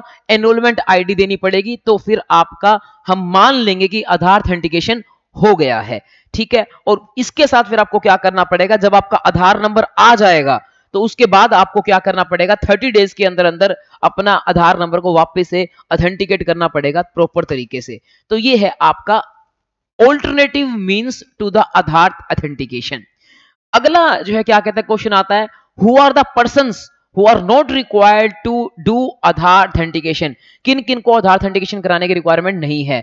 तो वो हमारे पास पर्सन कौन कौन से हैं? ये 4 लोग हैं जिनको आधार ऑथेंटिकेशन कराने की रिक्वायरमेंट नहीं है। पहला कौन सा है? Not a citizen of India. जो पर्सन क्या है? इंडिया का सिटीजन नहीं है, उसको आधार ऑथेंटिकेशन की रिक्वायरमेंट नहीं है। दूसरा, central government, state government, local authority, PSU, UI number वाले। तो इन 4 लोगों को आधार ऑथेंटिकेशन कराने की जरूरत नहीं है। ये MCQ केस, MCQ या फिर अपना जो है थ्योरी बन के आ सकता है। इसके अलावा आपको ये भी बताया था मैंने कि भाई आपका जब आप आरसी अप्लाई करते हो तो आपको जो है क्या कहते हैं, क्या करना पड़ता है? आपको 30 डेज के अंदर अंदर बैंक अकाउंट को अपडेट करना पड़ता है अपना ऑनलाइन पोर्टल पे जाकर। अगर आप अपडेट नहीं करते हो तो आपका आरसी जो है सस्पेंड कर दिया जाता है। और अगर आपसे नोटिस देकर पूछेंगे कि जो आपका सस्पेंड हुआ है क्या उसको आप ठीक करना चाहते हो तो आप ये इसको अपलोड कर दो। अगर आपने अपलोड नहीं किया तो आरसी आपका कैंसिल भी किया जा सकता है। यहां पर 45 डेज की लिमिट थी जो कि अब चेंज होकर कितनी हो गई है? 30 डेज या फिर फाइलिंग ऑफ नहीं, यहां पर हाँ फाइलिंग था, या फिर फाइलिंग ऑफ जो आपकी पहली रिटर्न होती है, जो पहली R1 या पहली IFF भरोगे वो वाली होती है। यहाँ ड्यू डेट की जगह यहाँ फाइलिंग गवर्नमेंट ने कर दिया है। फाइलिंग ऑफ जो आपकी पहली R1 होगी या IFF होगा उससे पहले पहले आपको देना पड़ेगा। इन दोनों में से जो भी अर्लियर होगा 30 डेज फ्रॉम द आरसी और फाइलिंग ऑफ पहली R1 या IFF which ever is earlier, यहां आपको जो है बैंक अकाउंट नंबर देना पड़ेगा। अगला टॉपिक आता है आरसी इफेक्टिव कहां से माना जाएगा। अगर आप गुड बॉय हो और आप क्या करते हो, लायबल होने के टाइम पे अप्लाई करते हो, 30 डेज के अंदर अप्लाई करते हो, तो आपका रिट्रोस्पेक्टिवली जहां से तुम क्या हुए थे लायबल, वहां से आरसी इफेक्टिव माना जाएगा। और अगर तुम अप्लाई करते हो लेट, तो फिर आरसी इफेक्टिव माना जाएगा जब से तुम्हारा आरसी आएगा। वॉलंटरी सेशन के केस में भी आरसी कब से इफेक्टिव माना जाता है, जब से तुम्हारा आरसी आता है।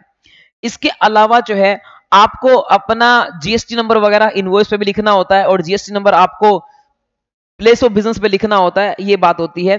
फिर आता है सीटीपी का केस आता है। सीटीपी का केस क्या होता है? सीटीपी का केस होता है कि जब कोई पर्सन रजिस्टर्ड होता है एक स्टेट में और उसको जो है क्या कहते हैं अपना जाना होता है दूसरे स्टेट में क्या करने, टैक्सेबल सप्लाई करने, तो फिर उसको जो है क्या लेना पड़ता है, सीटीपी का रजिस्ट्रेशन लेना पड़ता है। क्योंकि अगर वो क्या कहते हैं यहां बैठे बैठे दूसरे स्टेट में बेचता है, उसको इंटरस्टेट बोलते हैं, तब आपको जो है सीटीपी का रजिस्ट्रेशन नहीं लेना। सीटीपी का रजिस्ट्रेशन तभी लेना पड़ता है जब आपको क्या करना है, यहां बैठे हो, यहां बैठे बैठे कहां जा रहे हो, दूसरे स्टेट के अंदर जा रहे हो, दूसरे स्टेट के अंदर जाकर आप वहां जाकर कोई स्टॉल लगाओगे या कोई टेम्परेरी तौर पे एस्टैब्लिशमेंट बनाओगे, वहां जाकर सामान बेचोगे, तब आपको जो है सीटीपी का रजिस्ट्रेशन लेना पड़ता है। और सीटीपी का रजिस्ट्रेशन लेना पड़ता है, और जब आप यहां से वहां तक सामान लेकर जाओगे तब डिलीवरी चालान भी बनाना पड़ेगा। ये मैंने कल की क्लास में आपको बताया था इनवॉइस चैप्टर के अंदर। इसके अलावा जो है क्या कहते हैं अपना सीटीपी का नॉर्मल रजिस्ट्रेशन कराना पड़ता है, बस इसका एडवांस टैक्स जमा कराना पड़ता है, मैंने आपको बता दिया था। इसका आरसी कितने दिन के लिए वैलिड होता है? 90 दिन के लिए वैलिड होता है। सीटीपी को नॉर्मल वही रिटर्न्स भरनी पड़ती है, R1 3B वगैरह वो सारा कुछ सेम रहता है। इसके अलावा अगला जो अपना पर्सन आता है वो कौन सा है? एनआरटीपी। एनआरटीपी वो पर्सन होता है जो एक तरह से सीटीपी है बट वो फिरंगी है। कोई बाहर का बंदा इंडिया में आकर अगर कुछ दिन के लिए बिजनेस करना चाहता है तो उसको एनआरटीपी की तरह से रजिस्ट्रेशन लेना पड़ता है। अगर बाहर का बंदा इंडिया में आके परमानेंट एस्टैब्लिशमेंट खोलता है तो उसको प्रॉपर रजिस्ट्रेशन लेना पड़ेगा नॉर्मल तरीके से। लेकिन अगर वो यहाँ पर 10 दिन 20 दिन 90 दिन तक के लिए आया है तो क्या अपना वो किस में रजिस्ट्रेशन ले सकता है? एनआरटीपी में रजिस्ट्रेशन ले सकता है। तो ये होता है। इसके अलावा यहाँ पर एक और बात आती है कि जो एनआरटीपी का बंदा होता है उसको यहाँ पर एडवांस टैक्स भरना पड़ता है। 90 दिन के लिए आरसी वैलिड रहता है। फर्दर 90 दिन के लिए क्या किया जा सकता है? एक्सटेंड किया जा सकता है। इसके अलावा पासपोर्ट के हिसाब से उसको आरसी मिल जाता है। और अगर एनआरटीपी एक कंपनी है तो उसको फॉरेन का सिन नंबर या फॉरेन का पैन नंबर देना पड़ेगा। फॉरेन में उस कंपनी का कोई नंबर होगा वो देना पड़ेगा, तब जाके आपको यहां पर हम एनआरटीपी का रजिस्ट्रेशन देंगे। एनआरटीपी जो है कंपोजिशन स्कीम में नहीं आ सकता। इसके अलावा अगर फॉरेन का बंदा इंडिया में आता है एनआरटीपी बनके तो उसको एक अथोराइज सिग्नेटरी भी देना पड़ेगा। अथोराइज सिग्नेटरी सिर्फ वही बंदा बन सकता है जिसके पास इंडिया का पैन नंबर हो। इंडिया का वो क्या होना चाहिए? रेजिडेंट होना चाहिए। एमसीक्यू बन सकता है। इसके अलावा हमें एक और बात यहां बतानी पड़ेगी, वो ये बात होगी कि एनआरटीपी को आईटीसी किस चीज का मिलता है? एनआरटीपी को सिर्फ एक चीज का आईटीसी मिलता है। वो किस चीज का आईटीसी मिलता है एनआरटीपी को? एनआरटीपी को इंपोर्टेड गुड्स जो वहां से लेकर आया है उसका आईटीसी मिल जाता है। एनआरटीपी जो इंडिया से सर्विसेज लेता है उसको आईटीसी नहीं मिलता। ये सिर्फ एमसीक्यू बन के आ सकता है, बड़ा क्वेश्चन नहीं आएगा, सिलेबस में नहीं है। इसके अलावा जो अगला पेज है ये आपको एग्जाम्पल पढ़ने हैं, पढ़ लेना। और फिर अपन आ जाते हैं सेक्शन नंबर 28 जो आपका अगला सेक्शन है। सेक्शन नंबर 28 से चलने से पहले मैं आपको अमेंडमेंट्स करा देता हूं रजिस्ट्रेशन की। इसमें एक अमेंडमेंट थी जो आपको रजिस्ट्रेशन की करा देता हूं मैं। तो अमेंडमेंट वाले पेज पे चलते हैं जो कि अपना आगे आपको मिलेगा। और अमेंडमेंट वाला पेज है हमारे पास, ये रहा आपकी स्क्रीन पे, ये रहा। तो इसमें पहला पेज जो है वो ये बोलता है, एक अमेंडमेंट आई है मेन जो आपको मैंने लिखवाया होगा, एक चार्ट बनवाया होगा। क्या चार्ट बनवाया था? अमेंडमेंट लेक्चर जिसने लगाया होगा उसको याद होगा। एक चार्ट बनाया था मैंने, ठीक है। मैंने कहा था कि भाई physical verification of the business दो तरीके से हो सकता है। एक तो हो सकता है बिफोर आरसी और एक हो सकता है आफ्टर आरसी। जो बिफोर आरसी होता है फिजिकल वेरिफिकेशन, वो तो मैंने आपको बताया था कि उसको क्या करना पड़ता है, वेरिफिकेशन करना पड़ता है और उसको 30 डेज के अंदर आरसी देना होता है। फिजिकल वेरिफिकेशन के केस में 30 डेज से 5 दिन पहले यहां तक उसको क्या करना पड़ता है? फिजिकल वेरिफिकेशन की फोटो और रिपोर्ट अपलोड करनी पड़ती है। ये मैंने आपको क्या कहते हैं कराया था, ठीक है। और दूसरा, अगर आफ्टर आरसी है, आफ्टर आरसी यानी कि आरसी आने के बाद फिजिकल वेरिफिकेशन करते हो तो फिर आपको फिजिकल वेरिफिकेशन करने के 15 दिन के अंदर अंदर आपको क्या देना पड़ता है, ये रिपोर्ट और फोटो जो है अपलोड करनी पड़ती है। कहां पर, वेबसाइट पे। ये किसको करना पड़ता है, जीएसटी ऑफिसर को करना पड़ता है। तुम सारे भूल चुके हो, अमेंडमेंट क्लास तुम्हें कराई थी फिर भी भूल चुके हो। इसके अलावा एक और बात यहां पर आती है, वो ये बात आती थी कि इन दोनों ही केस में there is no requirement of presence of मालिक, मालिक की प्रेजेंस होने की कोई भी जरूरत नहीं है। तो ये अमेंडमेंट थी, पहली अमेंडमेंट जो मैंने आपको कराई। इसका डिटेल आप जो है वहीं पर लेक्चर में देख पाओगे। इसके अलावा वो तो मैंने आपको बता ही दिया, बैंक अकाउंट को अपना कब फर्निश करना होता है, और ये भी बता दिया अगर आप बैंक अकाउंट फर्निश नहीं करोगे तो आपका आरसी क्या कर दिया जाएगा, सस्पेंड कर दिया जाएगा। तो ये भी अमेंडमेंट के अंदर पॉइंट कवर्ड था, ये भी मैंने आपको बता ही दिया। इसके अलावा जो है अमेंडमेंट के अंदर एक लास्ट पॉइंट और वो आया है जो कि 90 दिन वाला है, वो आपको रिवोकेशन के अंदर कराऊंगा। रिवोकेशन के अंदर एक पॉइंट नहीं आया है ना कि अपना जो है रिवोकेशन के लिए अप्लाई पहले कितने दिन में कर सकते हैं, 30 डेज में, अब कर सकते हो 90 दिन के अंदर। बाकी जो अमेंडमेंट्स हैं वो मैं करवा चुका हूं, तो आरसी की अमेंडमेंट होती है खत्म। और अब मैंने बस अब क्या कराना है आपका, इस चैप्टर के अंदर और क्या बच गया, अमेंडमेंट 2 सेक्शन नहीं 3 सेक्शन बच गए। एक तो बच गया 28, एक बच गया 29 और एक बच गया 30। आई थिंक 10 मिनट में हो जाना चाहिए और फिर आपका 1 घंटे में ये भी चैप्टर खत्म। तो भाई पहले आते हैं अमेंडमेंट की तरफ, जो कि है अपना पेज नंबर, ये पेज नंबर है 36 से पहले भी होगा थोड़ा सा। तो ये है पेज नंबर, ये रहा पेज नंबर 32 पे आ जाइए, 32 पे, पेज नंबर 32 पे आइए। पेज नंबर 32 पे ये लिख रखा है कि अमेंडमेंट 2 तरीके से होता है। अमेंडमेंट एक तो होता है कोर फील्ड के अंदर, एक और होता है नॉन कोर फील्ड के अंदर, और तीसरा होता है पैन नंबर चेंज होना या स्टेट चेंज होना। अगर पैन नंबर या स्टेट चेंज होता है तो आपको पुराना आरसी कैंसिल कराना पड़ता है और नया आरसी अप्लाई करना पड़ता है, इसमें आप अमेंडमेंट नहीं कर सकते। दूसरा, अगर पैन नंबर या स्टेट को छोड़कर बाकी को चेंज करता है तो आप पुराने आरसी के अंदर क्या करा सकते हो, चेंज करा सकते हो। चेंजेस 2 टाइप के होते हैं, एक होता है कोर फील्ड में चेंज, एक होता है नॉन कोर फील्ड में चेंज। जो कोर फील्ड में चेंज होता है वो कुछ ऐसे चेंज होते हैं जिसमें क्या लिख रखा है, बिजनेस का नाम बदल गया, प्लेस ऑफ बिजनेस बदल गया, स्टेक होल्डर्स बदल गए, ये है core fields. Non core field में 2 चीजें आती हैं, जैसे कि मोबाइल नंबर बदल गया, ईमेल आईडी बदल गई, या डे टू डे काम करने वाले वर्कर वगैरह बदल गए, वो आपका बदल गया। तो वो आता है नॉन कोर फील्ड में। नॉन कोर फील्ड में जो चेंज है वो तो आप कैसे कर सकते हो, ऑनलाइन आप पोर्टल पे जाओ, पोर्टल पे जाकर आप क्या कहते हैं अपना एक आपको वहां पर ही फॉर्म एडिट करने का आ जाएगा, वहां पर एडिट करो, ओटीपी आएगा, नया मोबाइल नंबर डालो, मान लो मोबाइल नंबर चेंज हुआ है, नया मोबाइल डालो, उस पर ओटीपी आएगा और आपका चेंज हो जाएगा उसी दिन से। तो मतलब वहां तो आपको खुद को ही चेंज करना है। लेकिन अगर आपको चेंज करना हो किस चीज में, कोर फील्ड में, तो वहां कैसे चेंज करना है, वहां चेंज करने के लिए आपको चेंज होने के कुछ दिन के अंदर अंदर आपको ऑनलाइन पोर्टल में बताना पड़ेगा। देखो क्या लिख रखा है, कोर फील्ड में आपको अगर चेंज करना होता है तो 15 दिन के अंदर बताना पड़ेगा, कहां से, चेंज होने से। नॉन कोर फील्ड में चेंज ऐसे नहीं था। नॉन कोर फील्ड में तो क्या था, जब चेंज आपको करने का मन हो उसी टाइम ऑनलाइन पोर्टल पे जाकर चेंज कर लो। लेकिन कोर फील्ड में चेंज होने का क्या है, चेंज होने के कितने दिन में बताना पड़ेगा, 15 दिन में आपको क्या करना पड़ेगा, बताना पड़ेगा। और चेंज होने के अंदर 15 दिन के अंदर बताओगे और फिर पोर्टल पे ऊपर बताओगे, फिर इसको ऑफिसर क्या करेगा, चेक करेगा। अगर ऑफिसर का ओपिनियन है कि चेंज ओके है तो ऑफिसर क्या कर देगा, हाँ कर देगा, और आपका चेंज जो है क्या कहते हैं हो जाएगा। ऑफिसर के पास भी कितने दिन का टाइम मिलेगा, 15 दिन का टाइम मिलेगा, और 15 दिन के अंदर या तो ऑफिसर आपकी एप्लीकेशन को क्या करेगा, एक्सेप्ट, या क्या करेगा, रिजेक्ट। अगर उसको ओके लगेगा तो चेंज कर देगा, और अगर उसको ओके नहीं लगेगा, आपका चेंज रिजेक्ट नहीं कर सकता। रिजेक्ट करने से पहले आपको क्या देना पड़ेगा, शो कॉज नोटिस। तो अगले 15 दिन में आपने एप्लीकेशन फाइल की, एप्लीकेशन फाइल करने के 15 दिन में या तो क्या आ जाएगा, चेंज एक्सेप्ट हो जाएगा, या क्या आ जाएगा, नोटिस। कुछ भी नहीं होता तो आपका चेंज ऑटोमेटिकली मान लिया जाएगा कि हो गया। और अगर क्या कहते हैं आपने जो है क्या कहते हैं चेंज के लिए अप्लाई किया, 15 दिन में आ गया नोटिस, नोटिस आने के अगले 7 दिन के अंदर आपको क्या करना पड़ेगा, रिप्लाई।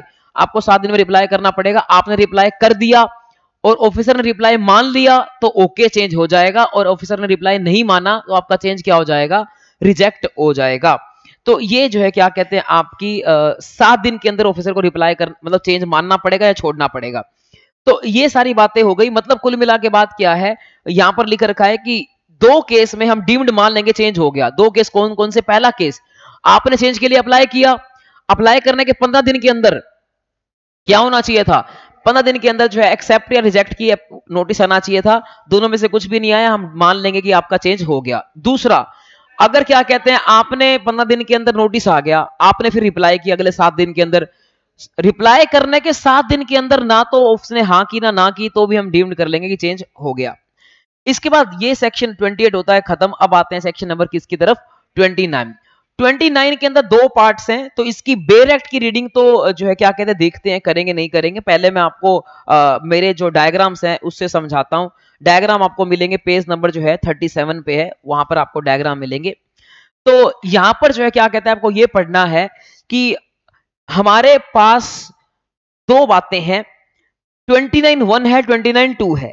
29(1) के अंदर तो तीन लोग ऑफिसर, तीन लोग जो है क्या कर सकते हैं, तीन लोग आपका आरसी कैंसिल कर सकते हैं। आप खुद कैंसिल कर सकते हो, अगर आप मर चुके हो तो आपका लीगल हायर कैंसिल कर सकता है, या फिर ऑफिसर कैंसिल कर सकता है। लेकिन 29(2) में सिर्फ एक ही बंदा कैंसिल कर सकता है, वो ऑफिसर है। क्योंकि 29(2) में तुम्हारे गुनाह आते हैं, तुमने क्राइम कर रखे हैं, तो सिर्फ ऑफिसर कैंसिल कर सकता है। 29(1) के अंदर तुम अपनी मर्जी से भी कैंसिल करवा सकते हो, ऑफिसर भी कैंसिल कर सकता है, लीगल हायर भी कैंसिल कर सकता है। तो क्वेश्चन एग्जाम में आ सकता है, ये क्वेश्चन तो आया हुआ है 29(2) कि 29(2) में कौन कौन सी कंडीशंस हैं जब क्या कहते हैं ऑफिसर आपका आरसी क्या कर सकता है, कैंसिल कर सकता है। तो वो एग्जाम में आया हुआ है। अब अगले एग्जाम में, तुम्हारे एग्जाम में ये आ सकता है कि 29(1) में कौन कौन सी कंडीशन है जिनकी वजह से आरसी क्या किया जा सकता है, कैंसिल किया जा सकता है। तो पहली कंडीशन है कि अगर आपका बिजनेस क्या हो चुका हो, बंद हो चुका हो, तो आपका आरसी क्या किया जा सकता है, कैंसिल किया जा सकता है। कैंसिल आप खुद भी अप्लाई कर सकते हो। दूसरा, बिजनेस ट्रांसफर हो गया तो पुराना आरसी बंद करना पड़ेगा, नया आरसी अपना अप्लाई करना पड़ेगा। अमलगमेशन हो गया, डिमर्जर हो गया, पुराने आरसी बंद करने पड़ेंगे, नया आरसी क्या करना पड़ेगा, अप्लाई करना पड़ेगा। वैसे डिमर्जर के केस में क्या होता है कि आपको पुराना आरसी भी रखोगे, क्योंकि पुरानी कंपनी भी है। अगर पुरानी कंपनी पूरी बंद होकर नई में ट्रांसफर हो गई है, तो आप कह सकते हो कि भाई अपना जो है पुराना आरसी बंद कराना पड़ेगा।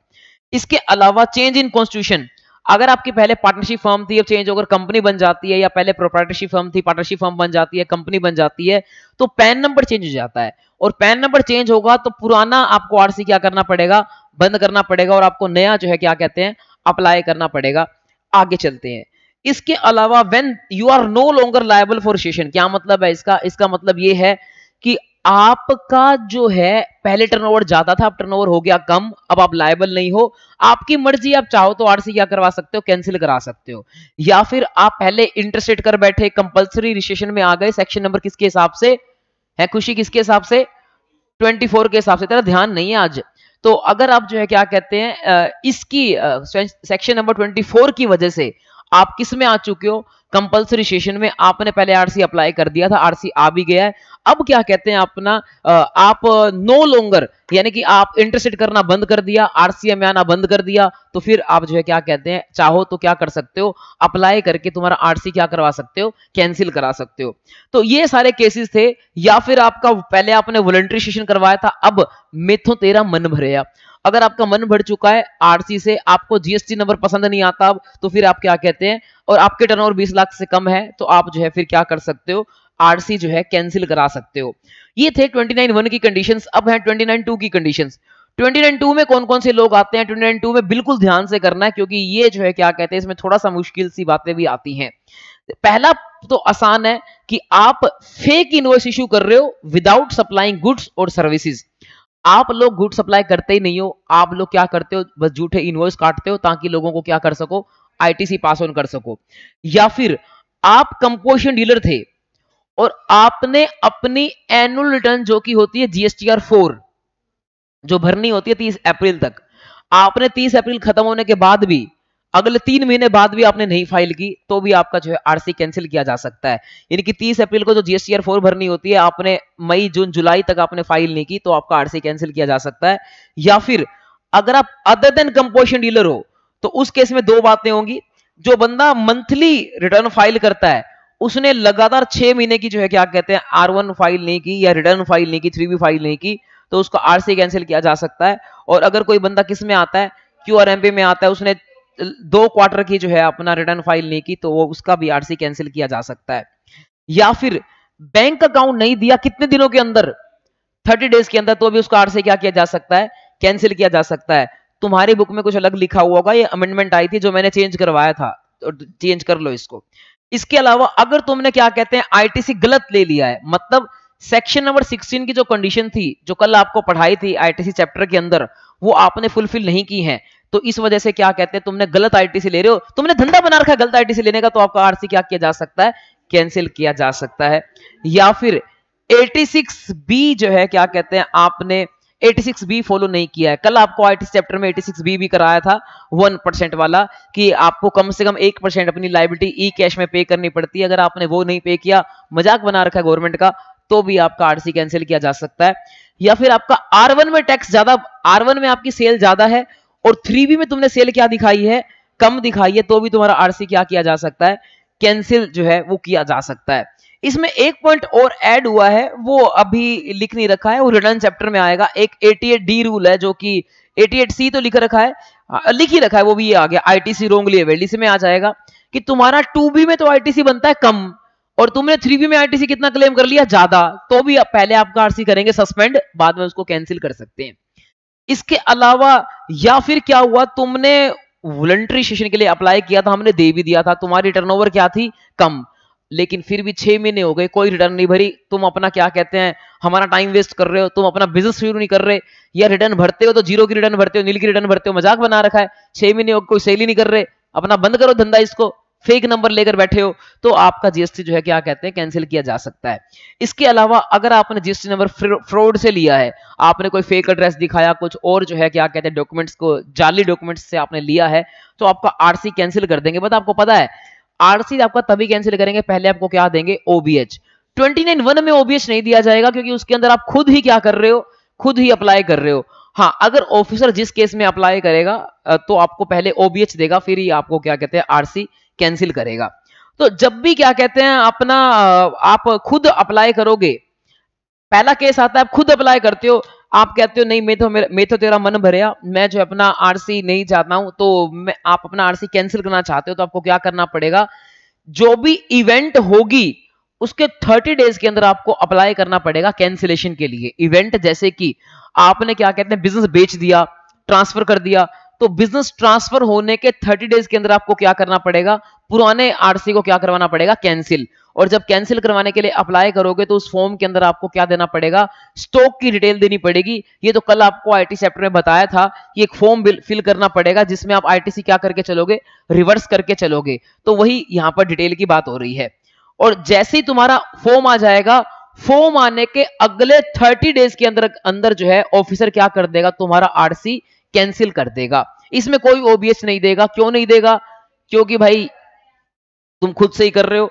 तो ये सेकंड केस आता है कि अगर तुम्हारा कैंसिल कौन कर रहा है, ऑफिसर, ऑफिसर कैंसिल कर रहा है, तो पहले आपको नोटिस देगा और नोटिस का आपको रिप्लाई करना है कितने दिन के अंदर, 7 दिन के अंदर। बहुत जल्दी जल्दी रिप्लाई करना पड़ेगा, 7 दिन, तुरंत बेटे वो टाइम नहीं है हमारे पास, 7 दिन में आपको रिप्लाई करना पड़ेगा। मतलब आपके मेल आई, मेल आते ही फटाफट भागो 100 की स्पीड से किसके पास, अपना सीए के पास, और अपना जाकर उसको बोलो कि फटाफट से मेल ड्राफ्ट करके रिप्लाई करे।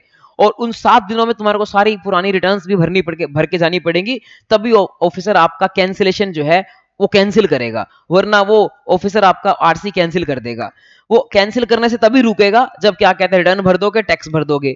अगर ऑफिसर सेटिस्फाई हो गया तो ओके, आपका कैंसिलेशन नहीं हुआ, यानी कि आप फिर से क्या बन चुके हो, रजिस्टर्ड पर्सन। और अगर आप क्या कहते हैं ऑफिसर माना नहीं, अब दोबारा नोटिस थोड़ी ना देगा, वो क्या कहते हैं अपना उठाकर आपका आरसी कैंसिल कर देगा और आपको नेक्स्ट 30 डेज के अंदर ऑर्डर मिल जाएगा। किस चीज का, कैंसिलेशन का। नेक्स्ट 30 डेज कौन से नेक्स्ट 30 डेज, 7 दिन रिप्लाई करने के अगले 30 दिन के अंदर आपको क्या मिल जाएगा, कैंसिलेशन का ऑर्डर मिल जाएगा। इसके बाद जो है क्या कहते हैं अगला पॉइंट आता है, where the person instead of replying to SCN. हाँ, एक ये पॉइंट बोलता है कि मान लेते हैं क्या होता है कि आपको बोला था हमें 7 दिन के अंदर क्या करना है, ऑफिसर के एससीएन का रिप्लाई करना है। तुम क्या करते हो, 7 दिन के अंदर ऑफिसर के एससीएन का रिप्लाई नहीं करते, लेकिन तुम क्या करते हो, लेकिन तुम 7 दिन के अंदर सारी गलतियां ठीक कर देते हो, रिटर्न भर देते हो, टैक्स भर देते हो। तो गवर्नमेंट कहती है चाहे रिप्लाई करना भूल गए हो, फिर भी हम क्या कहते हैं तुम्हारा जो है आरसी कैंसिलेशन करने से रोक देंगे, क्योंकि तुमने गलतियां ठीक कर दी हैं, चाहे रिप्लाई ना किया हो, गलतियां ठीक कर दी ना, तो भी तुम्हारी प्रोसीडिंग क्या कर देंगे, हम ड्रॉप कर देंगे। Once registration is cancelled by the tax authority, taxpayer will be intimated about the same. जैसे ही आरसी कैंसिल हो जाएगा आपको मैसेज आ जाएगा कि तुम्हारा आरसी कैंसिल हो गया है। रिवर्सल ऑफ आईटीसी का तो मैंने बता ही दिया है कि इनपुट्स के ऊपर आईटीसी रिवर्स करना होता है, और अगर आपके पास इनवॉइस हो तो प्रोपोर्शनल रिवर्स करना पड़ता है, अगर इनवॉइस ना हो तो आपको मार्केट प्राइस के हिसाब से रिवर्स करना पड़ता है। और कैपिटल गुड्स में अपना 60 मंथ्स के हिसाब से कैलकुलेट करके आपको रिवर्स करना होता है, या फिर आउटपुट टैक्स के हिसाब से। इसके बाद आगे आता है भाई सस्पेंशन ऑफ आरसी, कि meanwhile the proceedings of cancellation of RC are continuing, चल रही है प्रोसीडिंग्स, मतलब आपको एससीएन आया, अब अपना जो है आप 7 दिन में रिप्लाई करोगे, फिर अगले 30 दिन के अंदर क्या होगा, ऑफिसर आपको जवाब देगा, तो इतने 37 डेज लग जाएंगे। गवर्नमेंट कहती है क्या 37 दिनों तक तुम अपना आरसी लेकर घूमते रहोगे, बोलते रहोगे मैं रिसिड पर्सन हूं, और क्या कहते हैं टैक्स इनवॉइस काटते रहोगे। गवर्नमेंट कहती है नहीं, उन 37 दिनों के लिए भी तुमको शांत कर दिया जाएगा, तुम्हारा आरसी क्या कर दिया जाएगा, सस्पेंड, क्योंकि तुम फिर से जो है क्या कहते हैं फ्रॉड करते रहोगे, घूमते रहोगे। तो गवर्नमेंट कहती है कि इतने आरसी हम कैंसिल तो करेंगे बाद में, लेकिन अभी क्या कर देते हैं, सस्पेंड। अभी तुम्हारी प्रोसीडिंग चालू है तो पहले आपको सस्पेंड कर देते हैं, आपका आरसी सस्पेंड कर देते हैं। हाँ, तुमने वॉलंटरी कैंसिलेशन के लिए अप्लाई किया है तब भी सस्पेंड करेंगे, और अगर ऑफिसर ने ओबीएच दिया है तो भी सस्पेंड करेंगे। अगर ऑफिसर ने ओबीएच दिया है तो ऑफिसर ही डेट बताएगा कौन सी डेट से क्या करना है, तुम्हारा आरसी सस्पेंड करना है। और अगर तुमने वॉलंटरी अप्लाई किया है तो फिर क्या कहते हैं, डेट ऑफ एप्लीकेशन, जिस दिन तुमने अप्लाई किया है, या फिर date from which cancellation is sought, whichever is later, आपका आरसी क्या कर दिया जाएगा, सस्पेंड। कि एप्लीकेशन में तुमने बोला कि 5 दिन बाद से आरसी जो है क्या कहते हैं कैंसिल कर दो, तो वो 5 दिन बाद से तुम्हारा आरसी कैंसिल तो नहीं होगा, पहले क्या होगा, सस्पेंड। कैंसिल होने में टाइम लगेगा, कैंसिल तो क्या कहते हैं ऑफिसर चेक करेगा, तब जाके जो है क्या कहते हैं कैंसिल करेगा। इसके बाद जो है क्या कहते हैं, एक ये पैराग्राफ नया ऐड हुआ है, ये वही पैराग्राफ है, ये ऑलरेडी मैंने आपको बता दिया है। क्या बताया है, ये बताया है, 2 बातें बताई हैं कि अगर आपकी R1 में जो है सेल ज्यादा है, 3B में सेल क्या है, कम है, तो भी आपका आरसी सस्पेंड किया जा सकता है। दूसरा केस, अगर आपकी 2B में आईटीसी कम है, 3B में आपने ज्यादा ले लिया, तो भी आपका आरसी क्या किया जा सकता है, सस्पेंड किया जा सकता है। तीसरा केस अभी जो आपको बताया बैंक अकाउंट वाला, अगर आपने 30 डेज के अंदर बैंक अकाउंट अपडेट नहीं किया तो भी आपका आरसी क्या किया जा सकता है, सस्पेंड किया जा सकता है। तो इन सारे केसेस में आपका आरसी सस्पेंड किया जा सकता है, और सस्पेंड करने के 30 डेज में आपको जो है क्या कहते हैं, ये सारी चीजों को ठीक करना पड़ेगा, रिप्लाई करना पड़ेगा। अगर नहीं रिप्लाई करोगे तुम्हारा आरसी उठाकर क्या कर देंगे, कैंसिल। तो यहां पर जो है एक नया ये पॉइंट अलग से लिखा है, बट इसका कोई वजूद नहीं है, कोई फायदा नहीं है, ऑलरेडी ये पॉइंट्स अपने ऊपर वाले प्रोविजन में कवर्ड हैं। आगे चलते हैं। इसके बाद जो है क्या कहते हैं, अगली बात हमारे पास ये आती है हाँ, कि सस्पेंड होने के बाद कैंसिलेशन ऑर्डर आ जाएगा, 30 डेज के अंदर आपके पास कैंसिलेशन ऑर्डर जाएगा। जब कैंसिलेशन ऑर्डर आता है तो आपको फिर अब कोई रिटर्न फाइल नहीं करनी, आपको छुट्टी मिल जाती है। सस्पेंड होने के बाद आप कोई रिटर्न वगैरह फाइल नहीं कर सकते, ना ही टैक्स इनवॉइस बना सकते, ये सारी बात आती है। और मान लेते हैं बाद में साबित होता है कि तुम जो है ठीक इंसान थे, तुम्हारा सस्पेंशन क्या किया गया था, गलत, और तुम्हारा जो है क्या कहते हैं आरसी वापस दे दिया जाता है, तो तुम्हें क्या करना पड़ेगा, जिस दिन वापस दिया जाएगा उससे 30 दिन के अंदर सारे पीछे वाले इनवॉइस क्या करने पड़ेंगे, रिवाइज करने पड़ेंगे। ये सारा सेम प्रोसेस लगेगा जैसे कि मैंने आपको कौन सा कराया था, आरसी के लिए लायबल होते हो, लायबल होने के 30 दिन में अप्लाई करते हो तो आरसी आता है, बीच में जो भी टाइम लगता है उस टाइम के भी इनवॉइस क्या करने पड़ते हैं, रिवाइज। तो ये भी वैसे ही जो है रिवाइज करने पड़ेंगे। यूआईएन नंबर वाले आरसी कैंसिल नहीं हो सकता उनका, क्यों नहीं हो सकता, क्योंकि भाई उनका आरसी होता ही नहीं है, उनका तो नंबर ही, उनको कभी भी रजिस्टर्ड पर्सन नहीं माना जाता। तो ध्यान रखना यूआईएन वालों का कभी भी आरसी कैंसिल नहीं होता है।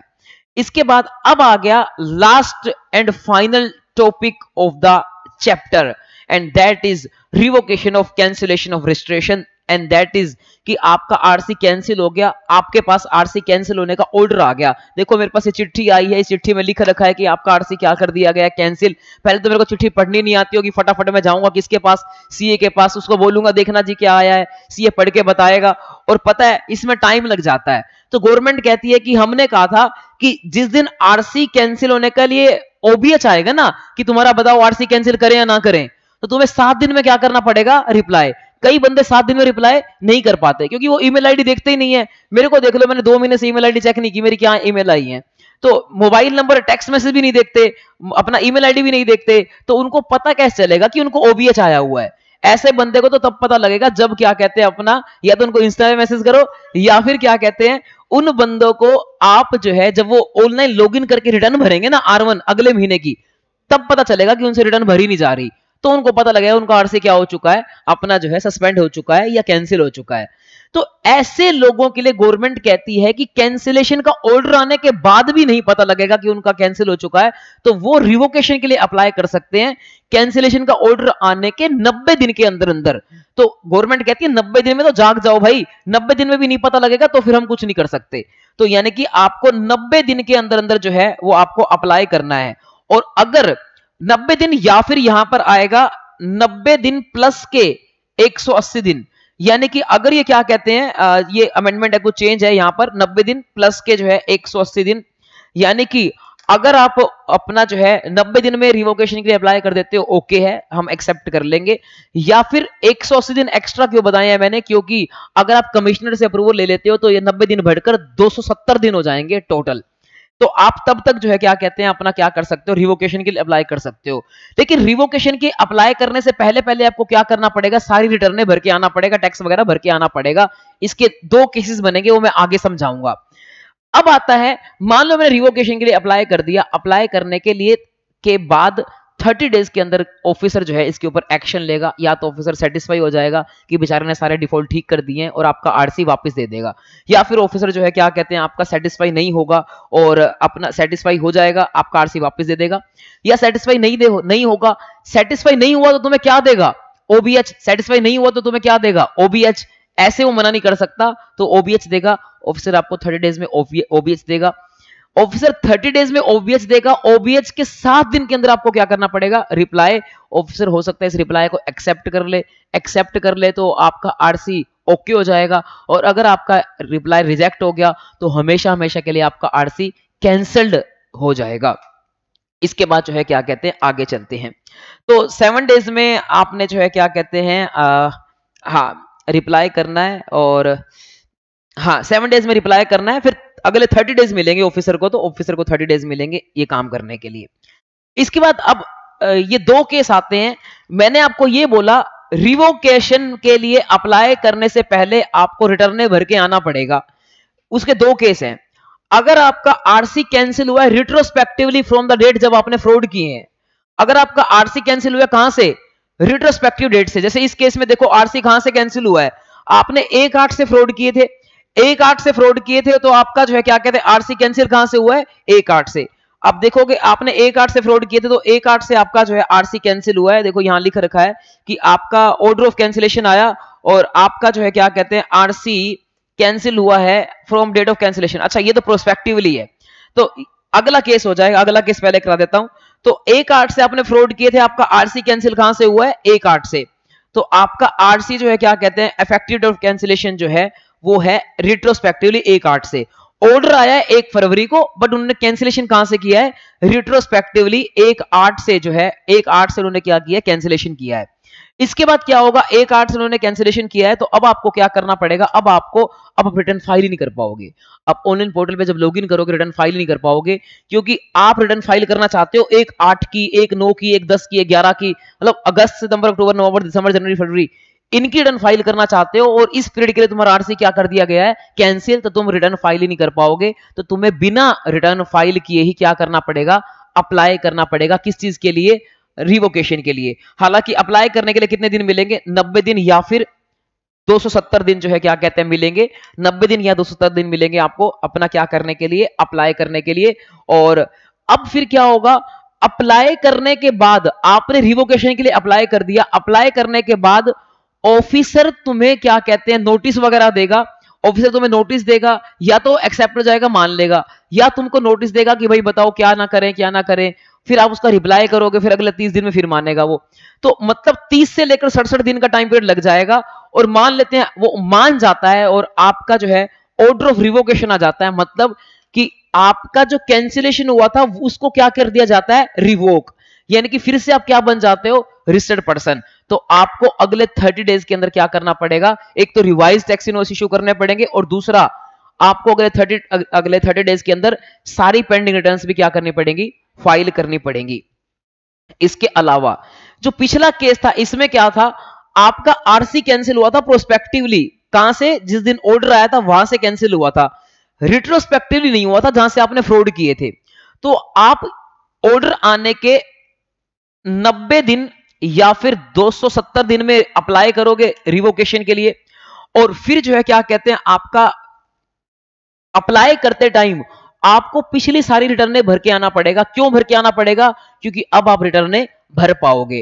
कहां तक की रिटर्नें भर पाओगे, यहां तक की 1 फरवरी तक की रिटर्नें भर पाओगे, क्योंकि इसके बाद आपका क्या हो गया है, कैंसिलेशन हो गया, इससे पहले की रिटर्नें आप भर पाओगे, पोर्टल आपको अलाउ कर देगा।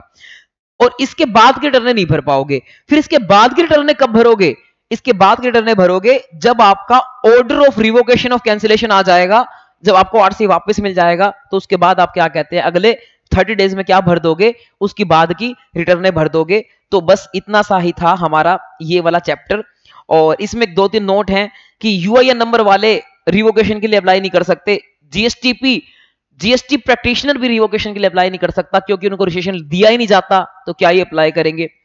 इसके अलावा when registration is cancelled on application of registered person, अगर आप अपनी मर्जी से आरसी कैंसिल कराते हो तो रिवोकेशन के लिए अप्लाई नहीं कर सकते। रिवोकेशन के लिए तभी अप्लाई कर सकते हो जब प्रॉपर ऑफिसर ने कैंसिल किया हो आपका आरसी।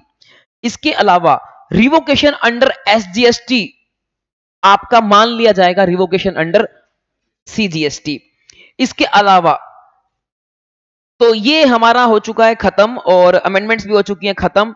और एक्ट की लैंग्वेज तो पढ़ के क्या ही करोगे, अपने आप पढ़ लेना, इसमें मुझे कुछ लगता तो नहीं है कि कुछ खास है। 29 सेक्शन तो हो ही गया, और कोई फॉर्म नंबर कुछ है नहीं, खास नहीं है।